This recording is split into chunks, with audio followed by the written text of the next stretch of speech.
बिस्मिल्लाहिर्रहमानिर्रहीम। अस्सलामुअलैकुम नाज़रीन कराम, नई वीडियो में आपको खुश आमदीद कहते हैं। या तो एक आज़म सवाती की प्रेस कॉन्फ्रेंस थी जिसमें वो बंदा रो पड़ा था, या ये प्रेस कॉन्फ्रेंस है, ये तारीख़ में याद रखी जाएगी। शहबाज गिल की आपको प्रेस कॉन्फ्रेंस का एक हिस्सा दिखाने जा रहे हैं। यकीन कीजिए आपके दिल में दर्द और तकलीफ़ उठेगा। टाटों से पढ़ने वाला गांव का एक शख्स अमेरिका की यूनिवर्सिटी में प्रोफेसर है और उसके साथ जो इबरतनाक सलूक किया गया, आज वो फट पड़ा और ताकतवर हलकों को कहा कि ये जो तुमने रोज रोज की एफआईआर कटवानी है छुपा छुपा कर, मुझे एक ही दफा फांसी लगा दो, और फांसी ऐसी जगह लगाओ, वहां पर लेकर जाओ जहां पर मेरे घर वालों को मेरी लाश मिल सके। ये तुम लोगों ने क्या मजाक बनाया हुआ है? फांसी दे दो मुझे, डरते क्यों हो? काम खत्म करो एक दफा में ही। यकीन कीजिए ऐसी दर्दनाक प्रेस कॉन्फ्रेंस आपने शायद ही कभी देखी होगी। आप जरा देखिए और इस शख्स का दर्द महसूस कीजिए कि किस तरह जालिमों ने इसकी जिंदगी को अजीरन किया है। ये जरा देखिएगा। 6 के करीब हेयरिंग्स हुई। हर दफा जज साहब ने कहा लाएं कौन सी एफआईआर है, झूठ बोले गए, नहीं बताया गया। अभी पिछली हेयरिंग में भी एफआईआर की पूरी तफसील नहीं दी गई, सिर्फ यह बताया गया कि हां जी बलूचिस्तान में एक और एफआईआर है। तो मेरा सवाल है, यह बलूचिस्तान हाई कोर्ट के जो ऑनरेबल जज का फैसला था कि कोई और एफआईआर है तो सामने लाएं, उसकी बेतौकीरी करने की जरूरत किसकी हुई है? मैं तो चलो मिडिल क्लास हूं, मेरी तो आप बार बार करेंगे। मैं तो एक गद्दार आपको मिल गया हूं, मुझे तो आप 2 डालेंगे तो 2 डालें, लेकिन कम से कम इससे 2 फायदे होंगे। एक तो मेरे जैसे किसी और को अमेरिका में बैठे बुखार नहीं होगा, वो दोबारा इधर को नहीं चढ़ेगा। आप लोगों के 2 ही काम है, उधर से आईफोन खरीदें 8-7, शैम्पू खरीदें, बॉडी वॉश खरीदें, इधर के लिए और तोहफे खरीदने, बैग बनाएं, इधर हंस के तस्वीरें खिंचवाएं और वापस दफा हो जाएं। इधर हक मत मांगिएगा अपना बराबरी का, क्योंकि आपको आदतें पड़ी हुई हैं वहां की, आपको जुकाम हुआ है वहां का। वहां आपको दी जाती है बराबर की इज्जत। यूनिवर्सिटी ऑफ इलिनॉय में मुझे कोई गद्दार नहीं कह सकता था अमेरिका का, हालांकि मैं अमेरिका का शहरी नहीं था। मैंने अमेरिका के साथ वफादारी का हल कभी नहीं दिया था, लेकिन वहां मैं खुल के बात करता था, मुझे कोई गद्दार नहीं कह सकता था। लेकिन जिस मुल्क में मेरे दादा ने अपना सब कुछ छोड़ के पांव रखा, जिस मुल्क के लिए सब कुछ कुर्बान किया, वहां पर एक दफा नहीं 2 दर्जन गद्दारी के मुकदमा आते मेरे ऊपर। पूछा भी नहीं जा रहा, कोई जालिम पूछ भी नहीं रहा कि शहबाज गिल इनको लड़ लोगे।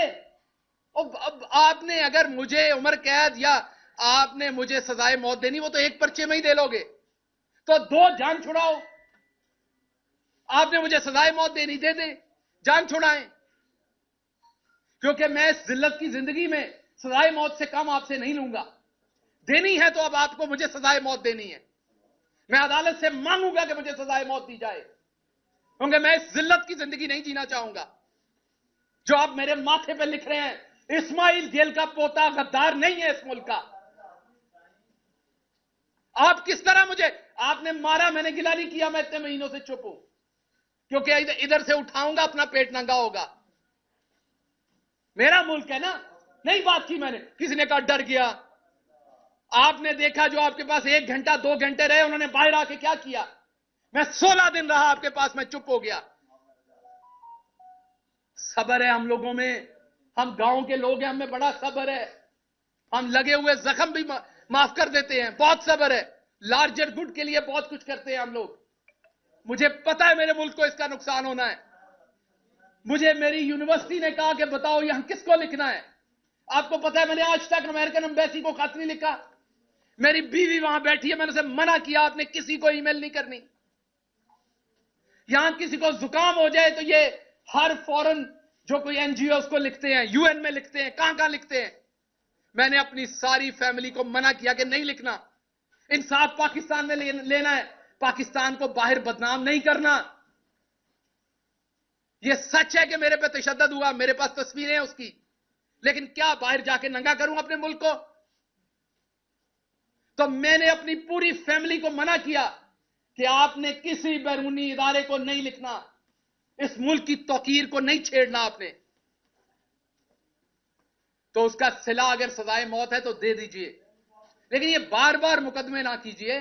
मिडिल क्लास हूं, तकलीफ होती है। मैंने हराम नहीं कमाया हुआ गवर्नमेंट में, मैंने लोगों को हराम कमा के नहीं दिया हुआ, मैंने ट्रांसफर पोस्टिंग डीसी डीपीओ नहीं लगवाए हुए, मैंने हाउसिंग अथॉरिटीज के एनओसीज नहीं लेके दिए हुए, मैंने ग्रिड स्टेशंस के एनओसीज नहीं लेके दिए हुए।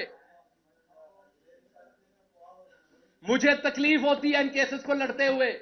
आपने एक बनाया, उसके अंदर 13 दफात है, उसमें सजाए मौत भी हो जाएगी। करवाएं, शौक से जान छुड़ाएं, ताकि आइंदा कोई ये ख्वाब ना देखे, कोई मिडिल क्लास का शख्स ना देखे कि वो ईवान में जा सकता है। मैं माफी मांगता हूं कि मैंने ये ख्वाब देखा था। मैं माफी मांगता हूं कि मैं आपके बराबर समझता था अपने आप को। आप काश मुझे शुरू में धुतकार देते, आप मुझे शुरू में मेरी औकात बताते। सो इसलिए मैं दोबारा आपको कहता हूं, मेरे पे मुकदमात करने सामने करें, ये छुपा छुपा के ना करें। मैं इतना ताकतवर शख्स नहीं हूं, ना मेरे पास कोई इतना नेटवर्क है पाकिस्तान के अंदर कि मैं आपके छुपे हुए मुकदमात ढूंढ लूंगा, कभी वहां से बलूचिस्तान से। वो मैंने जहां पे मेरे पे मुकदमा किया, मैंने देखा है वो 22 घंटे की मुसाफत है। तो उससे बेहतर नहीं आप इधर ही सजाए मौत दिलवा दे। मेरे घर वालों को लाश लेने की भी आसानी होगी, वहां से उस जेल से कैसे लाश लेके आएंगे। तो कुछ तो सोचें। या ये जुर्म मेरा ये है कि मैं मिडिल क्लास से हूं, आपने फड़का के रखना है। मैंने कभी नहीं कहा कि किसी, इवन नून लीग के किसी बंदे को आज तक मैंने नहीं कहा कि उसे जेल में डालें। मैं मुजफ्फरगढ़ से निकला, हमारी हुकूमत थी उस शाम को, मैंने कहा मैं सबको माफ करता हूं। आपको मेरी प्रेस कॉन्फ्रेंस याद होगी, मुजफ्फरगढ़ में मुझे पकड़ा गया था, हमारी हुकूमत बन गई थी। मैंने कहा यहां से ऐलान करता हूं, मेरी पार्टी किसी नून लीग वाले को सियासी मुखालफत बयानबाजी में अंदर करेगी, मैं खिलाफ खड़ा हूंगा जाके। अभी भी कहता हूं, हमेशा खिलाफ खड़ा हूंगा। एक तरफ करप्शन करने वाले नवाज शरीफ के बेटे की तस्वीर लीक हो गई थी, तस्वीर लीक हो गई थी, कुर्सी पे बैठे साथ टिश्यू पेपर का डब्बा भी था, और मेरी रात के 2 बजे तशद्दुद करके मेरा ये जबड़ा तोड़ के तस्वीरें खींच के मुझे ह्यूमिलिएट करने के लिए रिलीज की गई, इसलिए कि मैं चौधरी नजीर अहमद गिल का बेटा था, मैं मिडिल क्लास था, मेरा कोई रौला डालने वाला नहीं था। मैंने किसी सहाफी को पेट्रोल पंप या उनके प्लॉट नहीं दिए हुए थे, मेरी माफिया नहीं थी। ख्याल करें कुछ, ख्याल करें, ये ला इलाहा इल्लल्लाह मोहम्मद रसूलुल्लाह के नाम पे बना है मुल्क। ख्याल करें कुछ, अगर आम आदमी गलती से पहुंच जाता, ख्याल करें कुछ। बड़े सारे ख्वाब है मेरे गांव के मेरे साथ जुड़े हुए, बड़ी सारी ख्वाहिशें हैं उनकी अभी, और मैंने सब लोगों की तरह उनको डबोया नहीं है। आपने मुझे 16 दिन रखा, आप मुझे दोबारा 16 दिन रखें, मेरे पे एक छींटा करप्शन का निकाल के दिखाएं। पाकिस्तान में आज करप्शन करना नॉर्मल है। मेरी फैमिली ने एक दफा 2000 रुपए का पेट्रोल, सरकारी गाड़ी का 2000 रुपए का पेट्रोल जो है वो प्राइवेट गाड़ी में डाल दिया। मैंने अपनी फैमिली से लड़ाई की, मैंने वो 2000 का पेट्रोल उसी टाइम कैश के साथ सरकारी गाड़ी में डाला। मैंने इबादत समझ के ये काम किया है। सो इसलिए या तो मुझे सजाए मौत दे, ये वाले काम मेरे साथ ना करें। हर दूसरे दिन है आप मेरे पे एफआईआर दे देते हैं। मैं राणा सनाउल्लाह साहब उसके बाद कहते हैं कि जी भुगते हैं जी, इनके रोने निकल गए।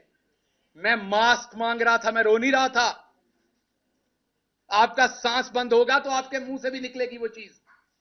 मेरा सांस बंद था।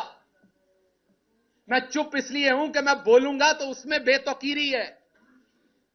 मैं बुजदिली से चुप नहीं हूं, मैं बेतौकीरी से चुप हूं। गुस्सा है अभी मेरे अंदर, मैं किसी अपने के बारे में कुछ गलत ना कह दूं, क्योंकि मैं गलत, आप अपना आपके साथ गलत भी करता है ना, तो आप गलत वापस नहीं कह सकते। जिससे आपने सारी जिंदगी प्यार किया हो ना, आपके साथ वो ज्यादती भी कर जाए तो आप वापस गलत नहीं कहते। मुझे अदराक है कि मेरे मुंह से कुछ गलत नहीं निकलना चाहिए, वरना इससे ज्यादा मेरे साथ और क्या होना है। जो हो चुका है, जो हो रहा है, मेरी आपने पूरी जिंदगी पिछले 6 महीने में तबाह करके रख दी। आप यहां तक नहीं रुके कि आपने मेरी बीवी पे झूठे केसेस बना दिए। मेरी बीवी जो कि एक प्रोफेसर है, पढ़ाती है, वहां पे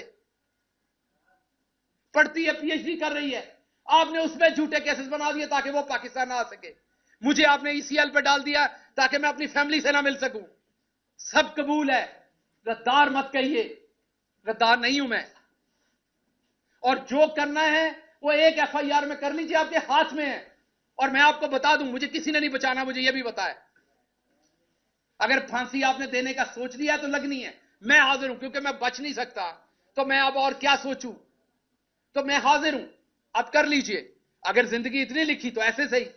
लेकिन आपको पता है कि जिस दिन सजाए मौत दी जाती है उस दिन भी नहला के धुला के दी जाती है, उस दिन भी आपको खाना खिलाया जाता है,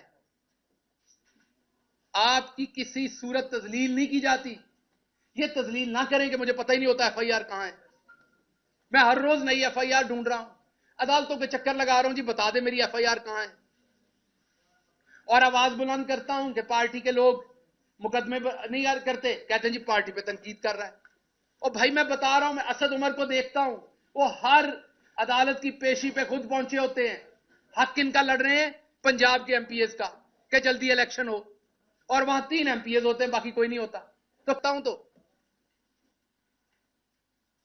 तो इसलिए आपके कोई सवालात हैं तो मैं उनका जवाब दूंगा।